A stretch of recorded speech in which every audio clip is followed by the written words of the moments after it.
¿Qué es una simiocracia? Para obtener la respuesta, retrocedamos antes al año 2008. Tras años de bonanza, la burbuja inmobiliaria y financiera estalló. La bolsa se desplomó y la inmobiliaria Martín Safadesa protagonizó la mayor quiebra de la historia de España, dejando un agujero de 7.000 millones de euros a sus acreedores, en su mayoría bancos y cajas, que tuvieron que joderse y apañarse con su inmenso stock de suelo y viviendas sobrevaloradas. La economía empezó a resentirse. Y a lo largo del año, 1 millón de parados se sumaron a la cola del INEM.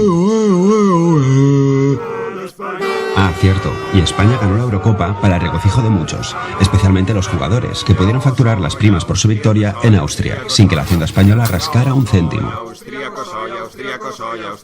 Llegó el 2009 y el presidente, en un arrebato keynesiano, anunció un ambicioso plan de estímulo, incluyendo 8.000 millones de euros destinados a obra pública, que en su mayoría acabarían gastados en renovar aceras.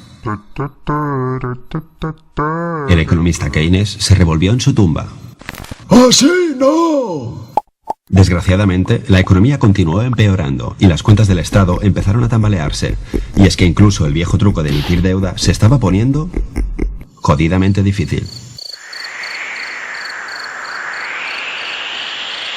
Y para colmo, nuestra prima de riesgo se disparó. Al año siguiente, Zapatero acabó con la paciencia de los líderes europeos, que, temiendo tener que rescatar a España, le propusieron amablemente un giro en sus políticas. Y así empezaron las políticas de ajuste, que sentaron de cojones a la economía. Hacia julio, la tasa de paro rondaba ya los 4 millones de personas inactivas. Ah, sí, y se ganó el Mundial. El caso es que, si algo estrangulaba de verdad la economía, era la drástica reducción de los flujos de crédito por parte de la banca. Las empresas estaban fatal de lo suyo, sin liquidez por falta de préstamos, con crecientes facturas impagadas por parte de las administraciones y con un consumo doméstico en caída libre, puesto que las familias ya no podían compensar sus sueldos de mierda con más deuda. Lo raro en estas circunstancias era que el precio de la vivienda, en comparación con otros países con burbujas similares, cayera tan poco. ¿Pero por qué no bajas, jodida? Pues por muchas razones, y una de ellas se llama el maquillaje de balances. Bancos y cajas habían aceptado, como pago por las deudas de inmobiliarias en ruina, grandes cantidades de stock inmobiliario.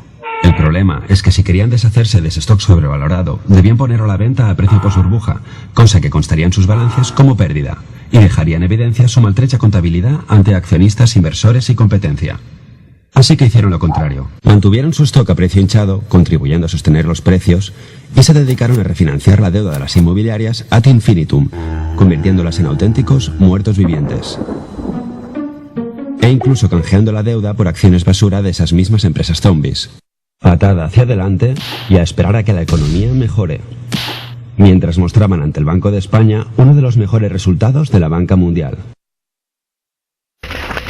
Pero en 2011 todo empezó a desmoronarse y empezaron a caer una tras otra diversas entidades que tuvieron que ser intervenidas, nacionalizadas o ayudadas con liquidez urgente a cambio de aceptar un plan de bancarizaciones y fusiones masivas.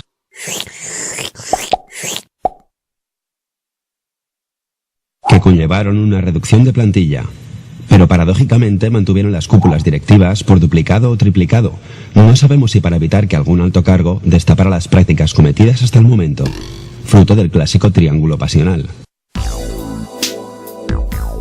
Que si A designa los cargos directivos de C, que si C es a su vez accionista de I, que si I financia la campaña electoral de A, que si A hace un plan urbanístico a medida de I, que si C financia el proyecto de I con el aval de A, que si I reparte maletines entre A y C. Con la crisis, el amor interracial no cejó.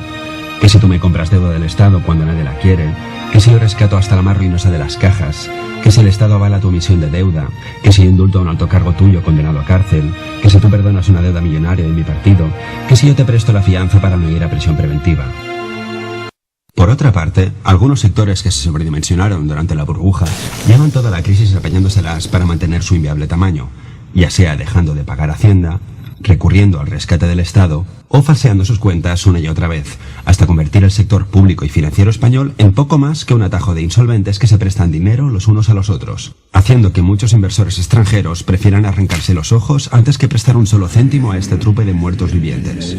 Mientras, nos acercamos a los 5 millones de parados y sufrimos un déficit descontrolado que obliga a más ajustes. Y ni siquiera el chorro de liquidez del Banco Central Europeo hacia nuestra banca ha conseguido hacer fluir el crédito hacia el resto, puesto que tras 4 años de patada hacia adelante, el agujero a tapar ya es descomunal.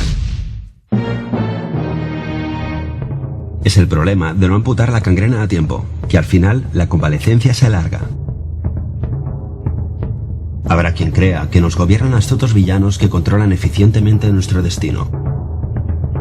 Pero yo soy más del principio de Hanlon. Vamos, que estamos gobernados por ineptos. ¡No! Y algún que otro simio.